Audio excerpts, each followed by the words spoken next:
한국우수 전래동화 19 오순도순 가족애를 깨닫는 이야기. 형님 먼저 아우 먼저.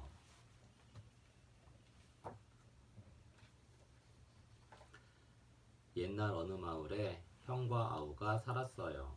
형제는 동네 사람들이 부러워할 만큼 사이가 좋았어요. 형은 일찍 결혼하여 아내와 자식들이 있었어요. 아우는 아직 총각이었지요. 얘야, 너도 이제 장가를 가야지. 형의 말에 아우는 부끄러운 듯 얼굴을 붉혔어요. 형은 이웃마을 처녀를 소개받아 아우와 결혼시키기로 했어요. 혼례식을 치르는 날, 아우는 멋진 옷을 입고 신부와 마주보고 섰어요. 혼례식, 남녀가 부부관계를 맺는 약속을 하는 의식, 결혼식. 신랑 신부가 아주 잘생겼구먼. 정말 잘 어울리는 한 쌍이에요. 동네 사람들은 신랑 신부를 축복해 주었어요. 아우는 새 집을 얻어 신부와 단둘이 살게 되었어요. 형님 집을 떠나는 날, 아우는 형님 부부에게 큰 절을 올렸어요. 그동안 잘 보살펴 주셔서 감사합니다. 너도 가장이 되었으니 잘 살아야 한다.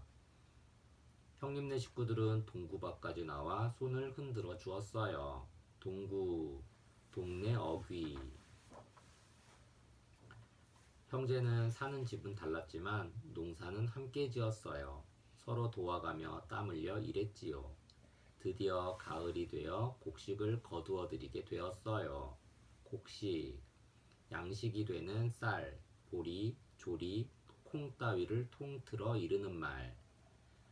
두 사람은 의좋은 형제답게 곡식을 똑같이 나누어 가졌어요. 그날 밤, 형은 문득 이런 생각을 했어요. 아우는 장가든 지 얼마 안 되어 장만해야 할 살림이 많을 거야. 아무래도 아우에게 볕단을 더 줘야겠어. 볕단, 벼를 베어 묶은 단. 형은 볕단을 쌓아놓은 논으로 가서 자기 몫의 볕단 몇 개를 아우의 볕단 더미에 옮겨 놓았어요. 같은 날 밤, 아우도 생각에 잠겼어요. 형님은 나보다 식구가 많으니 양식이 더 필요할 거야. 내 볕단을 형님께 좀 드려야겠어. 아우는 집을 빠져나와 논으로 갔어요. 그리고 즐거운 마음으로 자기의 볕단을 형의 볕단 더미에 옮겨 놓았어요. 다음 날 아침, 형은 콧노래를 부르며 논으로 갔어요. 어젯밤 몰래 볕단을 옮겨 놓았으니 아우 볕단 더미가 더 높아졌겠지. 형은 아우의 볕단 더미부터 살펴보았어요. 이상하네. 볕단 더미가 높아지지 않고 그대로잖아. 형은 고개를 갸웃거리며 볕단만 바라보았어요. 형이 다녀간 뒤 아우도 논에 와서 볕단 더미를 살펴보았어요. 이게 어찌된 일이지? 내 볕단을 옮겼는데 형님 것과 내 것이 똑같잖아. 아우는 어리둥절해 했어요. 내가 도깨비에게 홀렸나? 아우는 볕단을 바라보다가 혼자 중얼거렸어요. 안 되겠어. 오늘 밤 한 번 더 와야지. 그날 밤, 형이 아우보다 먼저 논에 도착했어요. 형은 달빛을 받으며 자기 볕단을 아우의 볕단 더미에 갖다 놓았지요.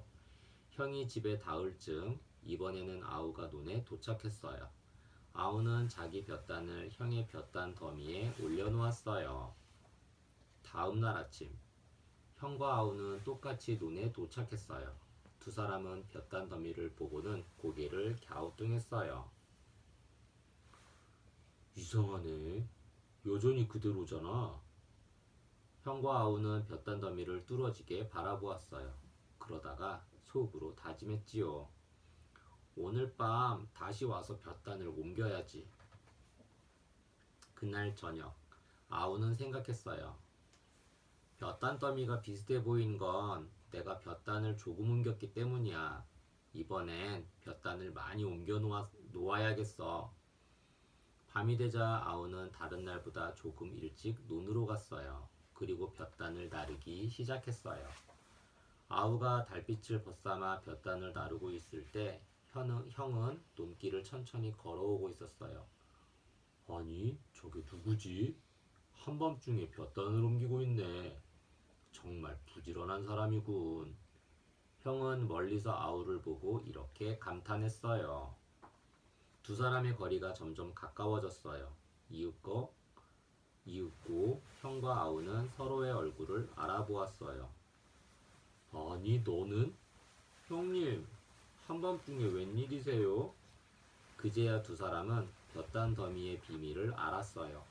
의 좋은 형제는 감격하여 서로 부둥켜 안았어요. 형제의 비밀을 알고 있던 달님은 더 환하게 형제의 얼굴을 비춰주었지요. 형님, 이제부터는 우리 함께 살아요.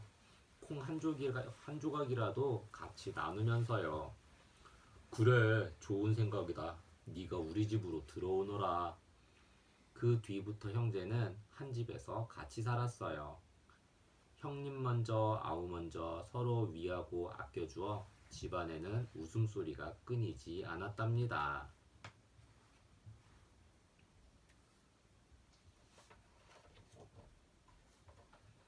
엄마 아빠랑 함께 읽어요.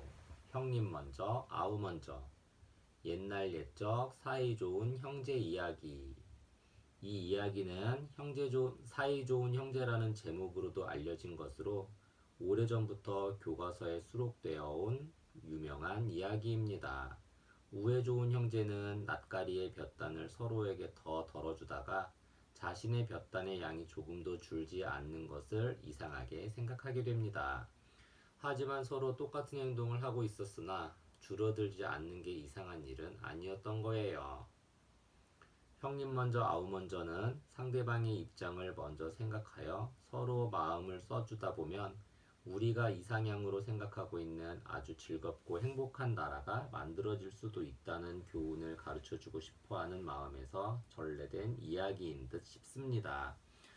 하지만 우리의 현실은 이와는 정반대일 경우가 많지요. 형제들끼리 서로 위하고 아껴주기도 하지만 때로는 시기와 질투, 미움을 내보이기도 합니다. 이 이야기에는 더할 나위 없이 사이가 좋은 형제가 나옵니다. 그것은 아마도 부모처럼 동생을 돌보고 또 부모처럼 형을 위하다 보니 어느 형제와는 다른 모습이 나오게 되지 않았나 생각됩니다. 형제들이 함께 자라는 것은 인간관계를 배우는 가장 좋은 계기가 되어줍니다. 그래서 형제는 가장 귀한 재산이라는 어른들의 말씀이 있나 봅니다.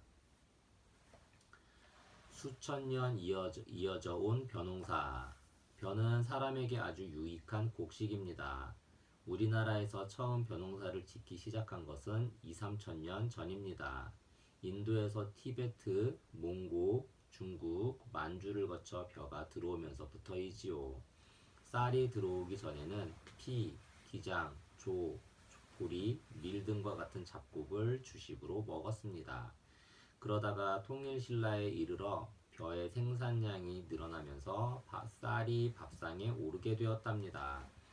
벼 이삭이 흰쌀로 만들어지는 과정은 다음과 같아요. 논에서 벼를 재배하면 먼저 벼 이삭을 털어요. 그런 다음 벼를 찧어 껍질을 벗겨낸 흰 쌀을 만들지요. 그리고 지프로 만든 가마니, 나무독 등의 쌀을 보관했답니다. 우리네 옛 생활 모습, 볏짚. 벼를 추수하고 나면 볏짚, 왕겨, 속겨, 쭉정이 등 여러가지 부산물이 나옵니다. 이런 부산물들은 군부를 떼거나 밥 짓는 데 쓰이고 남은 재는 거름으로 쓸 수 있었습니다. 특히 볏짚은 쓰임새가 매우 다양했습니다. 볏짚은 땅을 기름지게 만드는 거름이 되기도 하고 소의 먹이가 되기도 했습니다. 그리고 초가지붕 위에 얹기도 하고 새끼나 멍석, 집신뿐만 아니라 여러 가지 그릇을 만들 수도 있었습니다.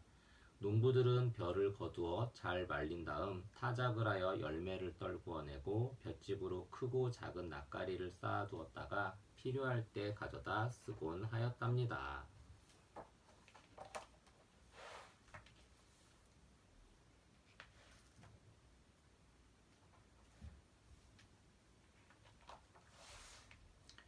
어느 마을에 사이좋은 형제가 살았어요.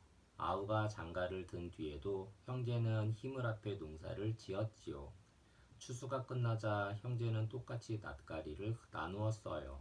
집으로 돌아온 아우가 곰곰이 생각해 보니 아무래도 형님 댁에 돈 들어갈 일이 많다고 생각했어요. 조카들도 있고 또 부모님 제사도 지내야 하고 말이에요. 그래서 아우는 자기 낫가리에서 벼 몇 단을 덜어 형 낫가리에 옮겨 놓아야겠다고 생각했어요. 그런데 형도 아우가 결혼한 지 얼마 안 되었으니 돈 쓸 일이 많겠다고 생각했어요. 그래서 자기 낫가리에서 벼 몇 단을 덜어 아우 낫가리에 옮겨 놓아야겠다고 생각했지요. 형은 아우 몰래, 아우는 형 몰래 논에 나와 낫가리를 옮겨 놓았답니다. 날이 밝자 형제는 흐뭇한 마음으로 논에 나왔어요. 하지만 낫가리의 높이는 여전히 쌍둥이처럼 똑같았답니다. 낫가리에 어떤 비밀이 있는 것일까요? 퀴즈 1. 형제는 추수한 곡식을 왜 똑같이 나누었나요? 2. 형제는 왜 자기 낫가리에서 벼 몇 단을 덜어 형님과 아우의 낫가리로 옮겨 놓았나요? 3. 형제들끼리 사이좋게 지내는 방법에는 무엇이 있을까요?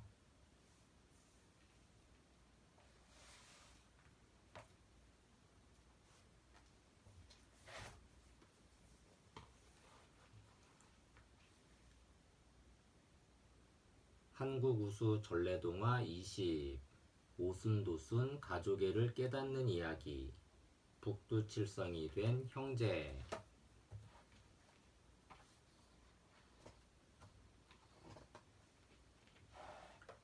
옛날 어느 마을에 홀어머니와 7 아들이 오순도순 살고 있었어요. 집은 비록 가난했지만 웃음소리는 끊이질 않았지요.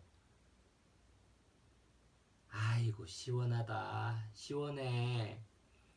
자식들은 서로 어머니의 팔다리를 주물러 드리려고 야단이었어요. 막내 아들도 이에 질세라 어머니 곁으로 다가갔어요. 저는 어머니의 가슴을 따뜻하게 해드릴게요. 막내는 어머니의 가슴으로 파고들며 말했어요. 이렇듯 7 형제는 소문난 효자였답니다. 효자, 부모님을 잘 섬기는 아들. 형제 사이의 사랑과 우애도 무척 깊었지요. 형님, 어디 가세요? 이제 곧 겨울이 올 테니 겨울에 쓸 땔감을 해와야 되겠다. 첫째 아들이 지게를 지고 나서자 다른 형제들도 모두 지게를 지고 따라 나섰어요. 어머니는 그런 아들들을 바라보며 무척 흐뭇해했어요. 그리고 그때마다 먼저 하늘나라로 간 남편을 생각하며 눈물 짓곤 하였답니다.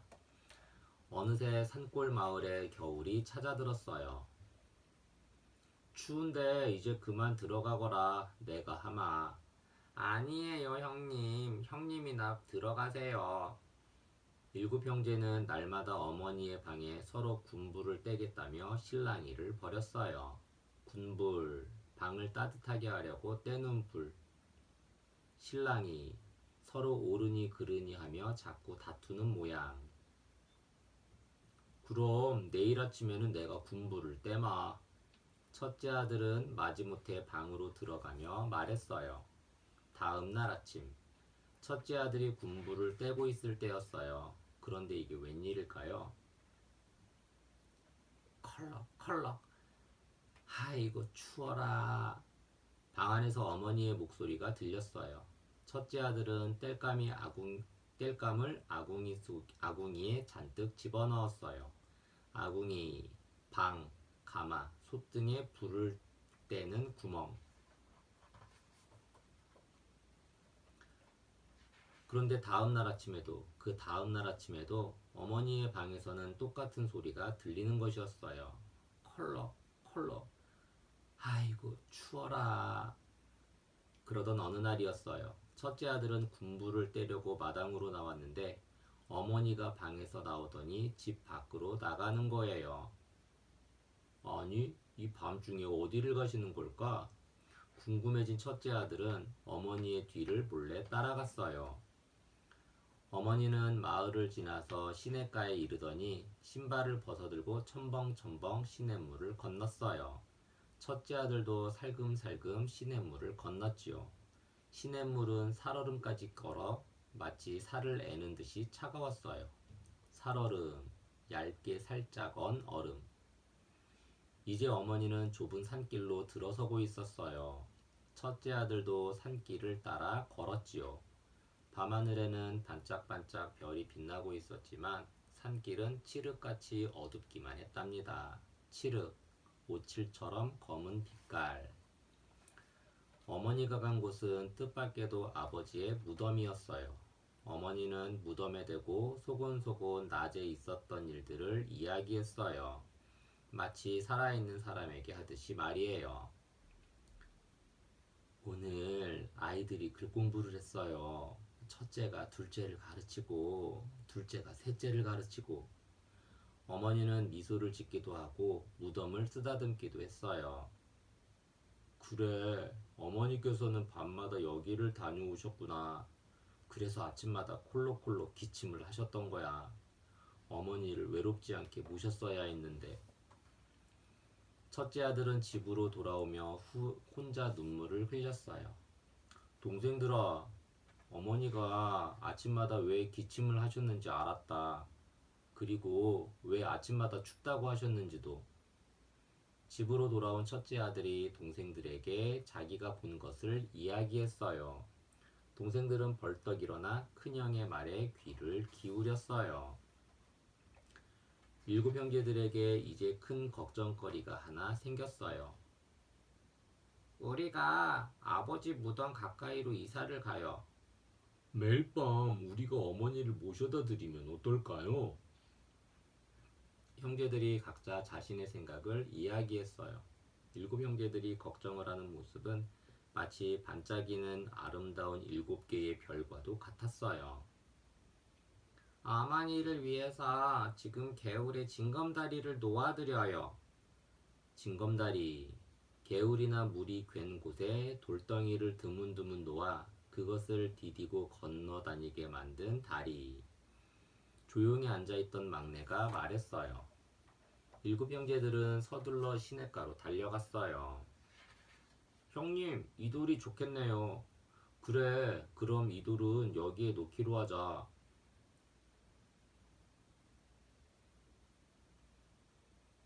쉿, 조용조용히 하자. 혹시라도 어머니께서 눈치채시면 곤란하니까. 하나, 둘. 아들들은 돌을 달라다 징검다리를 놓았어요. 일곱 형제의 이마와 등에서는 땀이 줄줄 흘러내렸지만 어머니를 위한다는 생각에 힘든 줄도 몰랐어요. 네 번째 징검다리를 놓을 때였어요. 막내 아들이 돌을 옮기다 털썩 넘어지고 말았어요. 막내야, 너는 아직 힘도 약하니 그냥 앉아서 쉬거라. 하지만 막내도 누구 못지않게 어머니를 사랑했어요. 그러니 가만히 있을 수 없었지요. 막내는 힘겹게 돌을 옮겨 네 번째 징검다리를 놓았어요. 마침내 징검다리가 완성되었어요. 일곱 형제들은 서둘러 집으로 돌아갔어요. 어느새 동쪽 하늘이 밝아오고 있었어요. 어머니는 무덤 곁에서 일어나 발걸음을 옮겼어요. 시냇가에 이른 어머니는 깜짝 놀라고 말았어요. 어머나, 밤새 징검다리가 생겼네. 어머니는 일곱 형제가 다리를 놓았을 거라고는 상상도 하지 못했답니다. 어머니는 아주 편하게 다리를 건널 수 있었어요. 차가운 물에 발을 적실 필요도 없었지요. 징검다리를 다 건너고 난 어머니는 하늘의 별을 바라보며 기도했어요. 하느님, 징검다리를 놓은 착한 사람들이 하늘나라에 가면 밤하늘에 반짝반짝 빛나는 아름다운 별이 되게 해주세요. 일곱 형제는 어머니가 집으로 돌아와 방으로 들어가는 소리를 듣고 있었어요. 어머니가 건강하시길 빌면서요.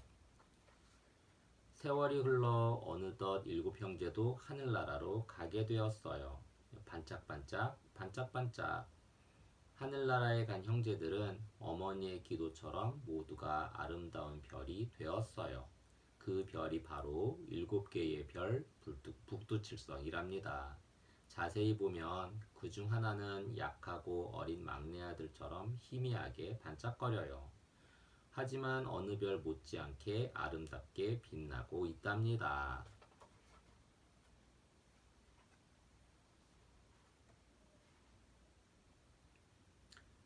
엄마 아빠랑 함께 읽어요. 북두칠성이 된 형제. 옛날 옛적 일곱 형제들 이야기. 북두칠성이 된 형제는 홀어머니를 모시고 사는 효성이 지극한 일곱 형제들이 북두칠성이 되었다는 이야기입니다. 북두칠성은 우리가 쉽게 밤하늘에서 찾을 수 있는 별로 다른 별들을 찾게 도와주는 길잡이 별입니다. 그래서 우리 조상들은 북두칠성에 아름다운 전설을 덧붙여 큰 의미를 두었답니다. 옛날 홀어머니와 효성이 지극한 일곱 형제가 살았습니다. 추운 겨울이 오자 형제들은 늙으신 어머니가 춥지 않도록 열심히 방에 불을 지폈습니다. 그런데 어머니가 날마다 춥다고 말해서 형제들은 이상하게 여겼습니다. 알고 보니 어머니는 밤마다 개울을 건너 남편의 묘를 찾아갔는데 맨발로 찬 개울물을 건너서 추운 것이었습니다. 이것을 안 첫째 아들은 동생들과 함께 어머니 몰래 개울에 징검다리를 놓았습니다. 그 뒤 어머니는 발을 적시지 않고 개울을 건너면서 마음으로 빌었습니다. 징검다리를 놓아준 고마운 사람이 죽으면 하늘의 별이 되게 해달라고 말이에요. 그래서 일곱 형제는 죽은 뒤 어머니의 소원대로 일곱 개의 징검다리가 놓인 것처럼 하늘의 별 북두칠성이 되었답니다. 북두칠성이 된 형제는 가족 간의 깊은 사랑과 우애가 돋보이는 이야기입니다. 북두칠성과 칠성신앙. 예부터 우리 조상들은 별이 인간의 운명을 상징한다는 믿음을 가지고 있었습니다. 특히 북두칠성은 수명을 좌우하고 재물을 담당하는 신이라고 생각했습니다. 이것을 칠성신앙이라고 합니다. 칠성신앙의 영향으로 사람들은 마을 곳곳에 칠성 바위를 만들어 놓고 아들 낳기를 기원하고 집안의 재물을 가져다 주기를 빌었답니다. 또한 7월 칠석에 비가 내리면 풍년이 든다고 하는 이야기도 만들었지요. 칠성신앙은 불교에서도 받아들여 절의 뒤편에 조그만 칠성당이나 칠성각을 만들어 놓기도 했답니다. 우리네 옛 생활 모습 다리. 우리나라에는 약 70여 개의 옛 다리가 남아 있습니다. 가장 원시적인 모습의 징검다리부터 흙다리, 나무다리, 돌다리, 구름다리, 궁궐의 다리, 성곽의 다리, 왕릉으로 가는 길목의 다리 등이 있습니다. 사람들은 처음에는 물속에 적당한 돌을 듬성듬성 던져놓아 다리를 만들었습니다. 이것이 징검다리입니다. 그러다가 나무를 엮어 다리를 걸쳐 놓았고 그 다음에는 돌로 다리를 만들었지요. 돌다리는 튼튼하고 무엇보다 멋을 낼 수 있는 장점이 있었습니다. 우리나라 서울의 3대 다리라고 하는 수표교, 금천교, 살고지다리 등이 모두 돌다리랍니다. 그리고 산업이 발달하면서 돌다리 대신 철로 만든 다리가 등장하였습니다.